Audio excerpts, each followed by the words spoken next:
Hello friends, कैसे आप सभी लोग। आई होप आपकी टेंथ बोर्ड की प्रिपेयर बहुत अच्छे से चल रही होगी। तो उस टेंथ बोर्ड्स के लिए मतलब अगर आप टॉपर बनना चाहते हैं तो मैं आपके लिए लेके आ चुका हूँ कुछ इंपॉर्टेंट क्वेश्चंस जो चैप्टर 1 से हैं साइंस के। इसमें सबसे पहले आपसे कुछ रिएक्शंस जो है एग्जामिनर आराम से पूछ सकता है 1 या 2 नंबर में। ओके, तो सबसे पहली रिएक्शन है combination reaction. Define combination reaction. साथ में कॉम्बिनेशन रिएक्शन को अगर आपसे सिंपल कॉम्बिनेशन रिएक्शन पूछता है तो आप साथ में उसका एक एग्जांपल भी जरूर लिख के आना।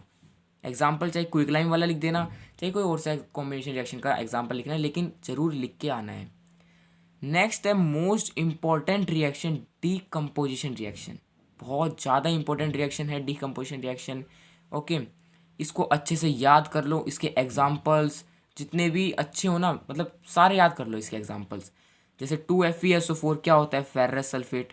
या आपसे 1 नंबर में ये भी पूछ लेगा कि Fe2O3 क्या होता है, फेरिक ऑक्साइड। MCQs में आप ये आ सकते हैं। साथ में अगर आप रिएक्शन में ये सॉलिड सॉलिड गैस गैस इसके स्टेट भी लिख के आते हो तो भी बहुत अच्छा रहेगा कि आपके जो एग्जामिनर का जो इंप्रेशन है आपके मतलब आंसर शीट पे अच्छा पड़ेगा। नेक्स्ट है डिफाइन डबल डिस्प्लेसमेंट रिएक्शन। ये इसको DD रिएक्शन भी कहते हैं। बहुत ज़्यादा इंपॉर्टेंट रिएक्शन है। साथ में डिस्प्लेसमेंट रिएक्शन, दोनों इंपॉर्टेंट रिएक्शंस हैं ये। डबल डिस्प्लेसमेंट रिएक्शन आपको अच्छे से याद कर लेनी है। उसके बाद में ये कुछ इसके जो एग्जाम्पल्स हैं वो भी अच्छे से याद कर लेने हैं। नेक्स्ट है हमारी defined displacement reaction. Most important reaction है। एक मैंने आपको बताया decomposition reaction, double displacement reaction, displacement reaction. तीनों ही रिएक्शन बहुत इंपॉर्टेंट हैं ये। साथ में इनके एग्जाम्पल भी अच्छे से याद करके जाना। Fe plus CuSO4 gives to FeSO4 plus Cu। ये पता हुआ डिस्प्लेसमेंट रिएक्शन क्या होती है। अगर आपको हिंदी में पता है तो आप इंग्लिश में आराम से इसको लिख सकते हो। उसके बाद में नेक्स्ट आती है हमारी प्रेसिपिटेशन रिएक्टिव, सॉरी यहाँ पे रिएक्शन आएगा प्रेसिपिटेशन रिएक्शन। प्रेसिपिटेशन रिएक्शन क्या होती है, साथ में इसका भी एक एग्जाम्पल जरूर लिख के आना, ठीक है। उसके बाद में ऑक्सीडेशन एंड रिडक्शन क्या होते हैं, ऑक्सीडेशन और रिडक्शन क्या होते हैं, इनके भी एग्जाम्पल्स लिख देना। जैसे मैंने एक रिएक्शन लिखी है CuO plus H2 gives to Cu plus H2O। Comment से बताना मुझे इसमें कौन सा जो एलिमेंट है वो कौन सा है जो रिड्यूस भी हो रहा है और ऑक्सीडाइज भी हो रहा है, ठीक है, इस रिएक्शन के अंदर। नेक्स्ट हमारी एक्सोथर्मिक और एंडोथर्मिक रिएक्शंस। इनके बेसिस पे आपसे एग्जांपल्स भी पूछे जा सकते हैं, साथ में रिएक्शन भी अच्छे से याद करके जाना। एक्सोथर्मिक रिएक्शन क्या होती है, एंडोथर्मिक रिएक्शन क्या होती है।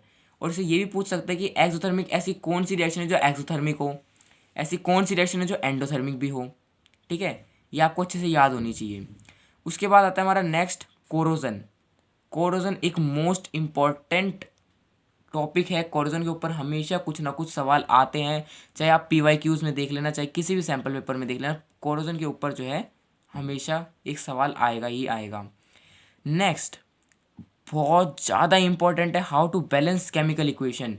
मतलब बैलेंस कैसे करते हैं हम केमिकल इक्वेशन को, ये अच्छे से करके जाना, ठीक है। कोई भी रिएक्शन हो उसको बैलेंस कर देना, सारी रिएक्शंस। मतलब जो बोर्ड का पेपर आपको बस 4 देना है, वो बोर्ड का पेपर अच्छे से मार्क्स लेके आने हैं। मतलब ये इतना इजी चैप्टर है ना, इस चैप्टर में एक भी मार्क्स कटना नहीं चाहिए, बहुत इजी चैप्टर है ये वाला।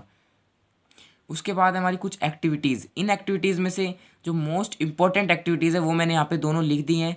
पहली burning of magnesium ribbon, second heating of lead nitrate. ये दोनों ही एक्टिविटीज़ जो हैं बहुत इंपॉर्टेंट एक्टिविटीज़ हैं। इनमें से पक्का एक ना एक क्वेश्चन आपसे ज़रूर पूछा ही जाएगा। अगर आपको ये वीडियो अच्छी लगी हो तो वीडियो को लाइक कर देना और चैनल को सब्सक्राइब जरूर कर देना। और हाँ, बोर्ड का पेपर अच्छे से करके आना।